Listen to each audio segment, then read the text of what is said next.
नमस्ते, कैसे हैं? आई होप आप लोगों ने पिछली क्लासेस को बहुत ध्यान से देखा होगा, टॉपिक को लगभग समझ लिया होगा। हमारे टॉपिक का हरित क्रांति। अब हरित क्रांति क्या है, किन किन क्षेत्रों में ये फायदेमंद रही और इसके क्या क्या फायदे रहे, ये सब चीज़ें हमने देखी। आज हमारी हरित क्रांति से संबंधित आखिरी क्लास है। तो आज हम ये देखेंगे कि हरित क्रांति की क्या कमियां हैं। देखिए, हर चीज़ में कुछ अच्छाई होती है तो उसके पीछे पीछे कुछ कमियां भी होती है। जैसे सिक्के के दो पहलू होते हैं, पॉजिटिव भी होता है और निगेटिव भी होता है। तो हम ये देखेंगे कि हरित क्रांति की क्या क्या कमियां रही। देखिए, कुछ चीज़ें ऐसी थी जहाँ हरित क्रांति बहुत फायदेमंद रही, पर इनफैक्ट ज़्यादातर चीज़ों में उसके पीछे थोड़ी सी कमियां वो भी हमें देखनी तो पड़ेगी। तो कुछ कमियां तो जैसे हम गिन सकते हैं, 4 या 5 कमियां हैं, ज़्यादा नहीं है। कि हरित क्रांति एक तो सीमित क्षेत्र तक नहीं, कुछ लिमिटेड एरियाज में, लिमिटेड फसलों तक और लिमिटेड कृषकों तक। सीमित क्षेत्र, सीमित सुविधाएं, सीमित कृषक, इन सब को हम देख सकते हैं कि ये कमियां हैं कि वहाँ तक ही सीमित रही। जो प्रदेश पहले से साधन संपन्न थे वो इन हरित क्रांति से संबंधित जो भी उपकरण है, एक्सपेरिमेंट्स है, जो उपलब्ध, इन सब को लागू करने में सक्षम थे। उन्होंने किया और उससे उनको फायदा मिला, और फायदा भी ऐसा जिससे कि वो और आगे की स्थिति में पहुंच गए। लेकिन जो कम संपन्न या लगभग पिछड़े क्षेत्र थे वहाँ इसका हरित क्रांति का कोई ज़्यादा फायदा नहीं हुआ। तो एक तो ये रहा। फिर कुछ फसलों तक ही रहा। जिन फसलों में बम्पर फसलें हो रही थी उन्हीं फसलों तक रहा, कुछ में तो रहा ही नहीं, कुछ भी नहीं हुआ। और फिर कुछ सीमित कृषकों तक रहा। जो साधन संपन्न कृषक थे महंगे महंगे नए नए उपकरण खरीद सकते थे, खेतों में नए नए एक्सपेरिमेंट कर सकते थे, उन्नत बीज खरीद सकते थे, नए नए कीटनाशक ला सकते थे, नए नए उर्वरक खरीद सकते थे। उन्होंने सब ने किया। लेकिन उनका क्या, जो ये सब नहीं कर सकते थे वो तो पीछे ही रह गए ना। इसलिए हरित क्रांति कुछ क्षेत्रों तक तो बहुत रही और उसके बाद नहीं रही। फिर अगला हम देख सकते हैं कि प्रादेशिक हरित क्रांति ने जो है प्रादेशिक असमानता को बढ़ाया। कैसे बढ़ाया? जो प्रदेश पहले से उपजाऊ थे, हरित क्रांति ने वहाँ सबसे ज़्यादा फायदा किया। कुछ ऐसे राज्यों का चयन किया गया हरित क्रांति के लिए जो पहले से उपजाऊ थे, जहाँ प्राकृतिक संसाधनों की प्रचुरता थी।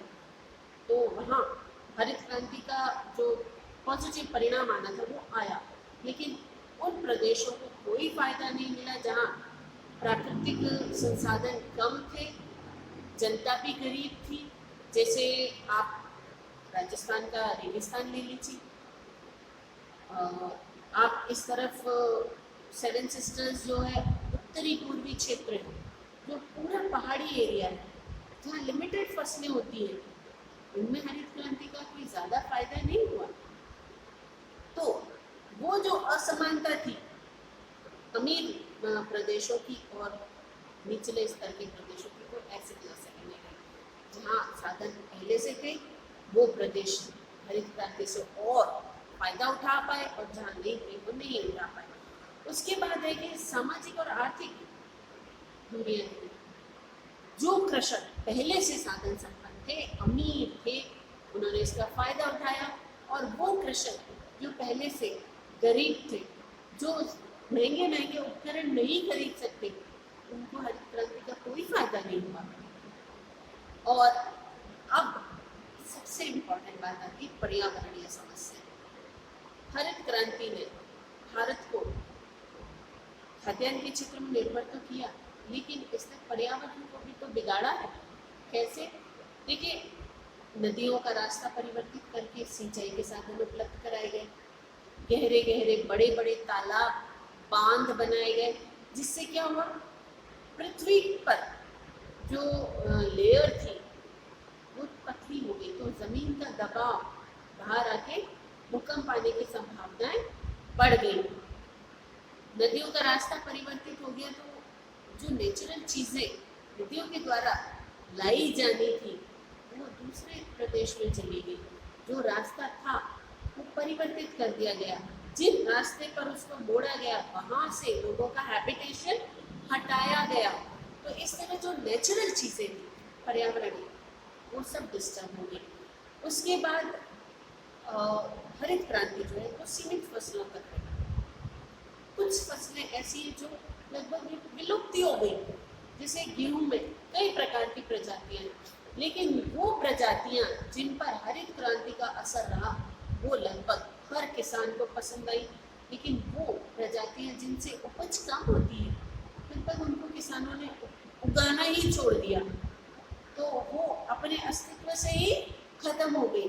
तो जिन फसलों से किसानों को फायदा हुआ वो फसलें ज़्यादा उपयोग होने लगी और जिनसे किसानों को नुकसान हो रहा था वो तो लगभग खत्म हो गई।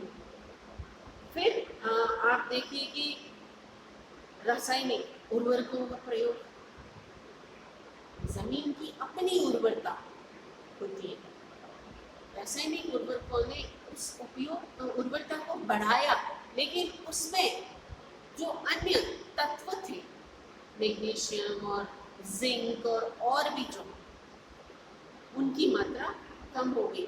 किसान लालची भी हो गया, उसने क्या किया, एक ही साल में 2-3 फसलें लेना शुरू कर दिया और हर वर्ष वो कृषि करता है। जबकि ये होता है कि कुछ वर्ष लगातार कृषि करने के बाद साल भर के लिए खेत को खाली छोड़ना होता है, जबकि किसानों ने ऐसा किया ही नहीं। तो जो जमीन की अपनी उर्वरता थी वो डिस्टर्ब हो गई, वो कम पड़ गई। फिर कीटनाशी दवाओं का प्रभाव, फसलों पर डालने से फसलों को तो कीटाणुओं के हमले से बचा लिया, लेकिन वो कीटनाशक दवाएं पानी के साथ साथ जमीन में भी चली गई, तो उसका असर पौधे को भी मिला और फसलों के उत्पादों के रूप में हम इंसानों के शरीर में भी पहुंच गया। तो कुल मिला के ये कीटनाशी जो दवाएं थी वो हम सबको नुकसान पहुंचा रही थी। तो इस तरीके से ये हरित क्रांति की कुछ कमियां हैं, पर हाँ फायदे ज़्यादा रहे, इसलिए इन कमियों को नज़रअंदाज कर दिया गया। ओके गाइस, यहाँ पर हमारा टॉपिक कंप्लीट होता है। इस 3 क्लास में से आप एग्जाम की दृष्टि से 100% मटीरियल आपको मिल जाएगा। Okay, we will meet next class new topic. हम अगली क्लास में एक नए टॉपिक के साथ मिलेंगे। So stay tuned with me.